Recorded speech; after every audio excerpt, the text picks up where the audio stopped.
Degree friends ಎಲ್ಲರೂ ಸೇರಿಕೊಂಡು ಅಕ್ಕ ಮಹಾದೇವಿಯವರು ಜನಿಸಿರುವಂತಹ ಉಡುಗಣಿಗೆ ಹೋಗ್ತಾ ಇದ್ವಿ. ಸೊ ಅಲ್ಲೀಗ ತುಂಬ ಚೆನ್ನಾಗಿ ಹೊಸದಾಗಿ ಕನ್ಸ್ಟ್ರಕ್ಷನ್ಸ್ ಎಲ್ಲ ಚೆನ್ನಾಗಿ ಮಾಡಿದ್ದಾರೆ. ಸೊ ಒಂಥರ ಹಿಸ್ಟಾರಿಕಲ್ ಪ್ಲೇಸ್ ಥರನೇ ಇದೆ. ಸೊ ಅದನ್ನು ನೋಡ್ಕೊಂಬರೋಣ ಅಂತ ಹೇಳಿ ಎಲ್ಲರೂ ಕೂಡ ಸೇರಿಕೊಂಡು ಹೋಗ್ತಾ ಇದ್ದೀವಿ. ನಾವಿದು ಪ್ರೀ ಪ್ಲ್ಯಾನ್ ಆಗಿಲ್ಲ, ಆ್ಯಕ್ಚುಲಿ ಸಡನ್ನಾಗಿ ನಾವು ಪ್ಲ್ಯಾನ್ ಮಾಡಿದ್ದು. ಕಾನ್ವೊಕೇಶನ್ ಇಸ್ಕೊಳ್ಳೋಕೆ ಎಲ್ಲರೂ ಬರೋದ್ರಿಂದ ಸೊ ಸಡನ್ನಾಗಿ ಪ್ಲ್ಯಾನ್ ಮಾಡಿದ್ವಿ ಅಲ್ಲಿ ಹೋಗಿ ನೆಕ್ಸ್ಟ್ ಕಾಲೇಜಿಗೆ ಬರೋಣ ಅಂತ.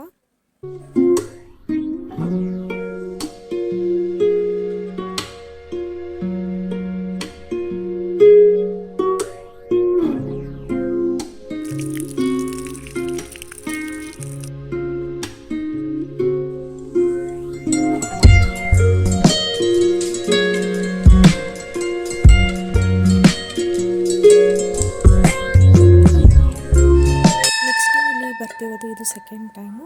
ಸೊ ದೇವಸ್ಥಾನದಲ್ಲಿ ಏನೂ ಚೇಂಜಸ್ ಅನ್ನಿಸ್ಲಿಲ್ಲ. ನಾನು ಮುಂಚೆ ಹೆಂಗೆ ಇತ್ತು ಅದೇ ಥರನೇ ಈಗೂ ಕೂಡ ಇದೆ. ಬಟ್ ತುಂಬ ಚೆನ್ನಾಗಿ ಮೇಂಟೈನ್ ಮಾಡಿದ್ದಾರೆ. ಕ್ಲೀನ್ನೆಸ್ ಆಗಿರ್ಬೋದು, ಏನೇ ಆಗಿರ್ಬೋದು ತುಂಬ ಚೆನ್ನಾಗಿ ಮೇಂಟೈನ್ ಮಾಡಿದ್ದಾರೆ. ನೆಕ್ಸ್ಟ್ ಇಲ್ಲಿ ಬುಕ್ಸ್ಗಳು ಪರ್ಚೇಸಿಂಗ್ ಕೂಡ ಇದೆ, ಅಥವಾ ನಾವಲ್ಲಿ ನೋಡಿ ಓದಿ ಕೂಡ ಕೊಡಬಹುದು ಅಂಥ ವ್ಯವಸ್ಥೆ ಕೂಡ ಇದೆ.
ಇನ್ನೊಬ್ಬ ಫ್ರೆಂಡ್ ಇವರು ಉಡುಗಣಿಯಲ್ಲೇ ವರ್ಕ್ ಮಾಡ್ತಾ ಇದ್ದಾರೆ ಪೋಸ್ಟ್ ಆಫೀಸಲ್ಲಿ. ಸೊ ಅಲ್ಲೇ ನಮ್ಮ ಮಧ್ಯಾಹ್ನಕ್ಕೆ ಜಾಯಿನ್ ಆದರು ನಮ್ಮ ಟೀಮ್ ಒಟ್ಟಿಗೆ. ಈಗ ನೀವು ನೋಡ್ತಿರೋದು ಹೊಸ ಬಿಲ್ಡಿಂಗು. ಸೊ ರೀಸೆಂಟಾಗಿ ಕನ್ಸ್ಟ್ರಕ್ಷನ್ ಮಾಡಿರೋದು ಇದೆಲ್ಲ. ಒಂದು ಸಕ್ಕತ್ತಾಗಿರೋ ಆಡಿಟೋರಿಯಂ ಮಾಡಿದ್ದಾರೆ. ಫುಲ್ಲು ಹಳೆ ಕಾಲದ ಥರನೇ ಮಾಡಿದ್ದಾರೆ. ಸೊ ಅದಿನ್ನೂ ಓಪನ್ ಆಗಿಲ್ಲ, ಇನ್ನೂ ಓಪನ್ ಆಗಬೇಕು. ಬನ್ನಿ ನೋಡುವ. ನೋಡಿ ಕೌಂಟ್ರ್ ಥರ ಮಾಡಿದರು, ಅದು ಏನಕ್ಕೆ ಅಂತ ಗೊತ್ತಿಲ್ಲ. ಸೊ ಫ್ಯೂಚರ್ ಪ್ಲ್ಯಾನ್ ಏನಿದೆ ಅವ್ರದ್ದು ಅಂತ ಗೊತ್ತಿಲ್ಲ. ಸೊ ಅದು ಕೂಡ ಚೆನ್ನಾಗಿ, ಸೊ ಎಲ್ಲ ಹಳೆ ಕಾಲ ಶೈಲಿ ಥರನೇ ಮಾಡಿದ್ದಾರೆ ಫ್ರೆಂಡ್ಸ್. ಅಲ್ಲಂತರೂ ತುಂಬ ಚೆನ್ನಾಗಿತ್ತು. ಅಲ್ಲಿ ಸುತ್ತಮುತ್ತ ಫುಲ್ ಗ್ರೀನರಿನೇ ಇತ್ತು. ನೆಕ್ಸ್ಟ್ ಅಲ್ಲಿ ಕಾಲುವೆಲೆಲ್ಲ ನೀರು ಬರೋ ಪ್ಲ್ಯಾನ್ ಇದೆ. ಏನೋ ಬೋಟಿಂಗ್ ಎಲ್ಲ ಮಾಡ್ತಾರೆ ಅನ್ನೋವಂತೂ ಎಲ್ಲೋ ಕೇಳಿದ್ದುಂಟು. ಸೊ ಫುಲ್ ಪೀಸ್ಫುಲ್ ಆಗಿತ್ತು ಗೈಸ್. ನಿಜ ನಾವು ಹೋಗಿದ್ದಕ್ಕೂ ಒಳ್ಳೆ ಮೈಂಡ್ ರಿಫ್ರೆಶ್ ಆಯಿತು ಎಲ್ಲರಿಗೂ. ಸೊ ಮಧ್ಯದಲ್ಲಿ ಸಣ್ಣ ಕುಟೀರ ಥರ ಇದೆ. ಸೊ ಕುತ್ಕೊಂಡು ರೆಸ್ಟ್ ತೊಗೊಳ್ಳಿಕ್ಕೆ ಅದು ಕೂಡ ಚೆನ್ನಾಗಿದೆ. ಆ್ಯಂಡ್ ನೆಕ್ಸ್ಟ್ ಎಲ್ಲ ಕೆಲವೊಂದು ಸ್ಟ್ಯಾಚ್ಯೂಸ್ಗಳನ್ನು ಕಟ್ಟಿದ್ದಾರೆ.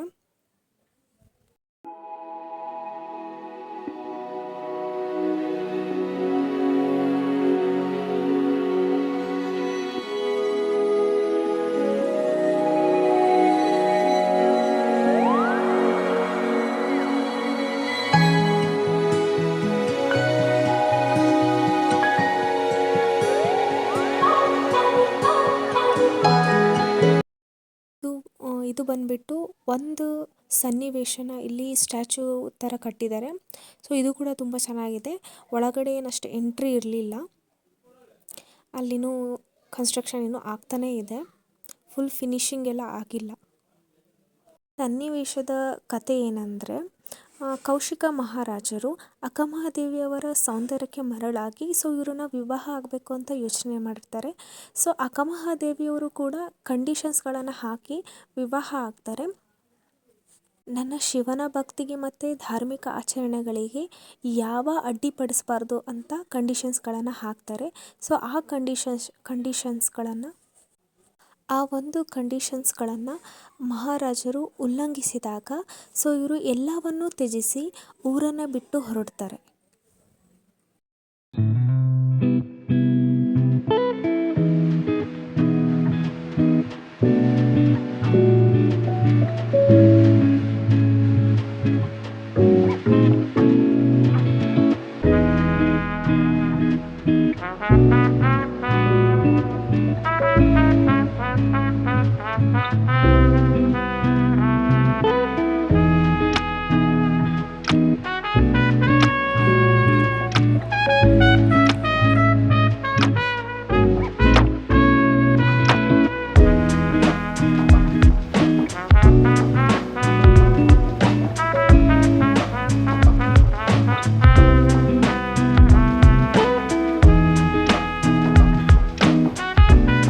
ಸೊ ಇದು ಅಕ್ಕಮಹಾದೇವಿಯವರ ಒಂದು ಬಿಗ್ ಸ್ಟ್ಯಾಚ್ಯೂ.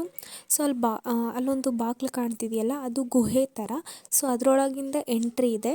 ಎಂಟ್ರಿಯಿಂದ ನೆಕ್ಸ್ಟ್ ಮುಂದೆ ಹೋದರೆ ಅಕ್ಕಮಹಾದೇವಿಯರ ಸ್ಟ್ಯಾಚ್ಯೂ ಕೆಳಗಡೆನೇ ಗುಹೆ ಥರ ಇದೆ. ಅದ್ರ ಒಳಗೆ ಎಂಟ್ರಿ ಕೊಟ್ಟು ನೆಕ್ಸ್ಟ್ ನಾವು ಇನ್ನೂ ಒಂದು ಬಾಗಿಲು ಮೂಲಕ ಹೊರಗೆ ಬರ್ತೀವಿ. ಈ ಒಂದು ಪ್ಲೇಸಿಗೆ ಇದೊಂದು ಸೆಂಟರ್ ಆಫ್ ಅಟ್ರಾಕ್ಷನ್ ಸ್ಟ್ಯಾಚ್ಯೂ. ಆ ಸ್ಟ್ಯಾಚ್ಯೂ ಮಾತ್ರ ತುಂಬ ಚೆನ್ನಾಗಿ ಕಾಣಿಸ್ತಾ ಇತ್ತು.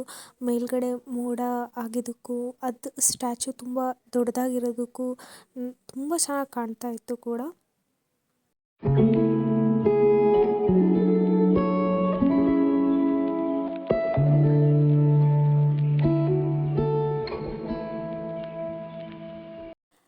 ಈ ಒಂದು ಸ್ಟ್ಯಾಚ್ಯೂ ಕೂಡ ಮುಂಚೆಯಿಂದನೇ ಇತ್ತು. ಇದು ರೀಸೆಂಟಾಗಿ ಏನು ಕನ್ಸ್ಟ್ರಕ್ಷನ್ ಮಾಡಿಲ್ಲ, ಇದು ಕಂಚಿಂದು ಅಂತ ಕೂಡ ಹೇಳ್ತಾರೆ. ಸೊ ಇದು ಕೂಡ ಹಳೆಯದೇ, ಈಗ ಹೊಸದಾಗೇನು ರೀಕನ್ಸ್ಟ್ರಕ್ಷನ್ ಏನು ಮಾಡಿಲ್ಲ.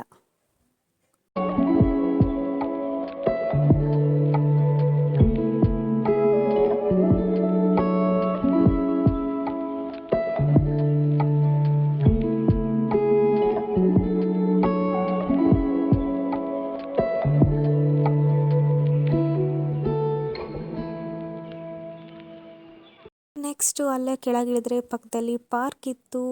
ಪಾರ್ಕಲ್ಲೆಲ್ಲ ಆಟ ಆಡೋ ಅಂತಹ ಜೋಕಾಲಿ ಆಗಿರ್ಬೋದು ಎಲ್ಲದೂ ಇತ್ತು. ಸೊ ನಾವು ಕೂಡ ಅಲ್ಲಿ ಹೋದ್ಮೇಲೆ ಸಣ್ಣ ಮಕ್ಳ ಥರನೇ ಆಗಿಬಿಟ್ವಿ. ಸೊ ಎಲ್ಲರೂ ಒಂದೊಂದು ಕಡೆ ಆಟ ಆಡ್ತಾ ಹೋದ್ವಿ.